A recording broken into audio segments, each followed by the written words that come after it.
Chapek lost his paycheck. Sorry, that's been on my mind. I had to get that joke out there. But what we're going to talk about today, obviously, is Disney. They changed their CEO. And then I want to talk about Tesla and Zoom. These are all stocks that have been in the news, and I think these are stocks a lot of people hold. So I felt like putting my opinion forth on these companies. Now, before we get started, let's look at my portfolio performance. We'll see here that there's been virtually no change since my last video. I'm still down about 4.2%. That's about $2,000 of unrealized loss. But if you have any questions on my portfolio, let me know. This is real money. These are real holdings. This is my portfolio. And I share this with every video. So if you appreciate that type of transparency, be sure to subscribe. I think you'll really like this channel. So let's get into talking about Disney first. So Disney basically said bye to Bob Chapek, and he served during the COVID years. And I will say this, we're going to talk obviously a lot of the dislike about him because he was pushed out. But the one good thing I want to mention is the theme parks did record record revenue and profit under Bob Chapek. Now, Bob Iger is taking over, or shall we say back over. He previously served as CEO for 15 years and launched Disney Plus in 2019. He knows his company very well. He's had great success with it.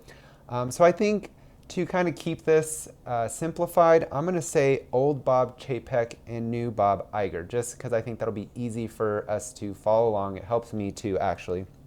So Bob Iger, he just became the CEO, but before he was still involved with this company. He was on the board of directors. And so the board met Friday evening and announced Sunday evening this news of the switch in CEOs.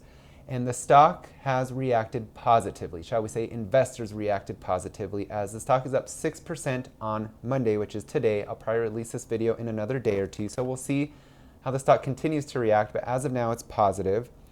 Now, executives and investors complained about old Bob Chapek, and they didn't like the direction that the company was going. This is the result of all of that. They kicked old Bob Chapek out, and new Bob Iger is now taking over.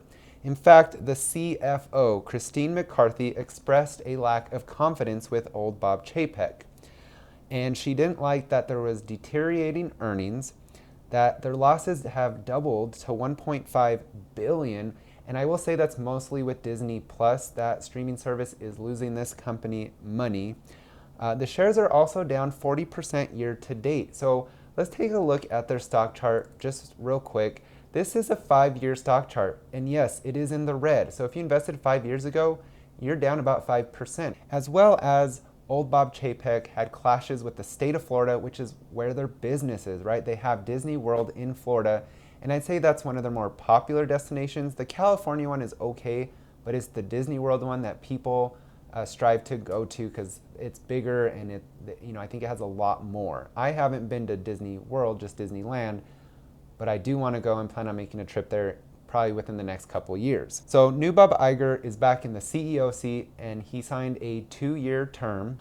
I would say that because he served for 15 years and helped this company in a lot of ways, I think he really knows this company well, and I think it is a great fit and a good decision by the board of directors.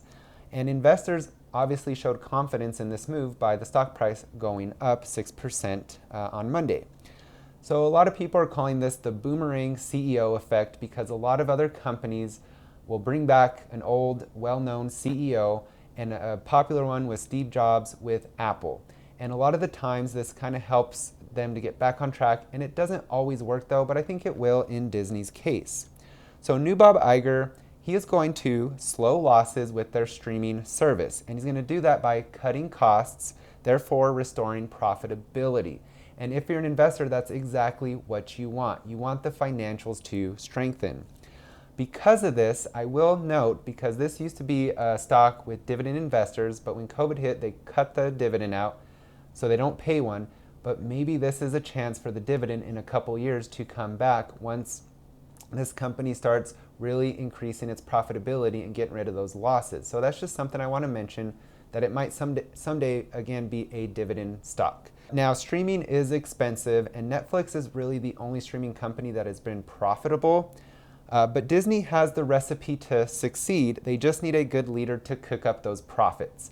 And you got to think that this company is extremely iconic and has been for decades and decades. They have great franchises such as Marvel and Lucasfilms. In fact, I have Disney Plus in my household. I just finished the series Andor, and that was a 10 out of 10. I truly enjoyed that series. High quality. I've seen Mandalorian. I've seen some really good movies. So they have the quality there. They have the franchises. They have the recognition. So they have that recipe. They just need to put it together to create those profits. And I'm hoping that the new Bob Iger CEO can do this. And as an investor, I don't hold this company, but a lot of you do. So if you're an investor, I think this is good news in my opinion. And this is them moving towards a direction to repair and strengthen their financials. And that's exactly what you want as an investor. So I think this is great news. And in fact, I'm going to put this company back on my watch list. I took it off for a while, and it's one I might get into because right now in the communication sector, I have AT&T, Dud, Warner Bros. Discovery, which I think has too much debt. It'll be such a long time. I'd like to ditch those two and replace it with a Netflix or Disney if that's kind of the move that I wanted to make. That's who I would pick. So I think it's a good move, and that's Disney. Let's move to good old Tesla. Now this stock just hit a 2-year low. Let's look at its stock chart. We will see here that Tesla, I highlighted as close as I could, but basically they're back to their November price point of 2020. So basically 2 years ago exactly. Now, this stock at the height was about $407, so it's down about 60% from its all-time highs. So this stock has been suffering. So what's going on? Well, COVID cases are rising in China is what they announced, and they're asking residences to stay at home. So this is sparking a fear of more shutdowns, which will affect these global companies like Tesla. So that is not good news. Also, oil future prices dropped to their lowest level since January. Yesterday, I went to fill my car up at the gas pump, and to my pleasant surprise, I noticed the price of the gas per gallon was a lot lower than it has been, and that was awesome. So what this is going to do is kind of push off people from going into an electric or buying an electric vehicle now that gas prices are lower. So it's going to hurt those electric vehicle companies because it's not pushing them to go that route like it would if gas prices were higher. And then the elephant in the room is the Twitter deal. So Elon bought Twitter, and a lot of people feel this is negatively going to affect the brand because of Elon's antics. You know, he's kind of being out there with a lot of his commentary on Twitter. And yes, I can see how that can affect the brand. And a lot of people that are, let's say, not just out, but overspoken and kind of overdo it, they can hurt their brand, their company that they're in charge of. So we'll have to see with that. But a lot of people also fear that his attention is now going to go more towards Twitter and less towards Tesla. I still think Tesla's his baby, so I don't know if that will happen, but it is a concern. Also, they're saying that he could sell shares of Tesla in order to recoup some of his Twitter deal, right? Because it was very expensive for him to buy that. So this Twitter deal is affecting Tesla because since the deal, its stock is down 25%. And I will also mention they just had a recall on taillights with their vehicles. So a lot of things with Tesla are going on.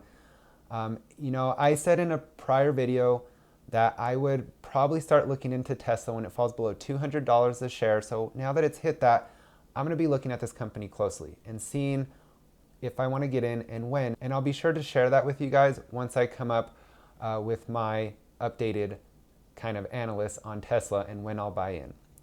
Lastly, I want to talk about Zoom. This company just cut its annual revenue forecast. And I will say I've been very outspoken myself. I'm not overspoken, I feel, but I've been outspoken with Zoom in saying that I don't like this as an investment. I don't think this company is very strong. I don't think they have a moat, so a competitive advantage. I think they're a one-trick pony company. They only do one thing. They're not really diversified into different products or areas. They have massive competition. We're talking about Teams is taking over, and there's other companies too that they have to compete with. Also, this company is easily replicated. I feel Their business model is something someone else can easily recreate. So I just don't think this is a great investment. And let's just look at its stock price. Let's see what it's been doing, and we'll see here it's been a big dud. In fact, it's down 85.64% from its all-time highs. This almost looks like Tattooed Chef. I just did a video on that. If you have any kind of interest or you invest in Tattooed Chef, I highly recommend the video. It will be down in my description. But Zoom, to me, isn't a strong investment. I'm glad I didn't jump on the bandwagon when everyone else was. I took that step back. I talk about doing, and I really recommend it, and kind of bringing in logic, looking at reality, looking at the financials, thinking of the future. And this is what I came up with, and I decided not a strong investment, and it's proven to be true so far. So let me know what you think of Disney with their CEO shakeup, with Tesla and their stock going down. Would you be buying in? And then Zoom. Do you agree with me that it's just not a good investment and not a very strong company? I'd love to hear all your opinions. Thank you guys for joining me. By the way, Thanksgiving is tomorrow because I'm probably going to release this the day before. So I just want to say thank you to all the subscribers to my channel. It means a lot to me. So truly thank you. And I hope you guys have a great day. We'll see you next time on Mark Arnold's Finance.